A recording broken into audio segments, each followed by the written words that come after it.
ঐ বৌ এদিনাকে যে আপোনালোকৰ ঘৰত আহিছে অকণমান কিবা এটা শুনি যাওঁ এয়া মোৰ সৰু ভগ্নী বৌ হয়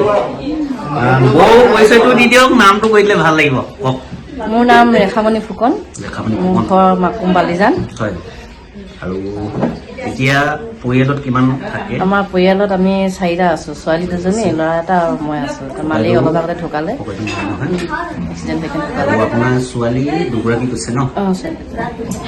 ঠিক আছে মই অকণমান দেখুৱাইছো এওঁলোকৰ ঘৰখন মোৰ লগত আচলতে মোৰ হৰি ভগতনী আহিছিলে আৰু এই আমাৰ ভণ্টি 2গৰাকী লগাইছো তোমালোকে কোৱা কিবা এটা কোৱা ভাল লাগিছে লগ পাই ভালে লাগিছে কোৱা মোৰ নাম শ্ৰীমতী লেখিকা মৰাণ আপোনালোক আহিছে ভাল লাগিছে লগ পাই হয় আৰু বৰ্তমান কি কৰি আছা বুলি তুমি কৈছা মই ডিগ্ৰী কৰি আছো ডিগ্ৰী কৰিছা আৰু তোমাৰ নামটো কোৱা মোৰ নাম পাহি মৰাণ তোমাৰ ঘৰ পিছে একচুৱেলি মোৰ ঘৰ মাকুমত আছে কোন কোন আছে তোমালোকৰ ঘৰত মোৰ ঘৰত মা পাপা ভাইটি ভণ্টি তুমি এওঁ লগৰ নে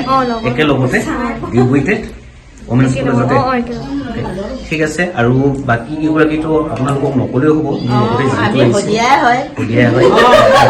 আৰু চাহ দিছে চাহ খাই লওঁ হয় ভাল লাগিছে এয়া মোৰ লগত আহিছে যিহেতু এয়া মোৰ ভতিজা ল'ৰা হয় আৰু এয়া মোৰে ল'ৰা ক'ব লাগিব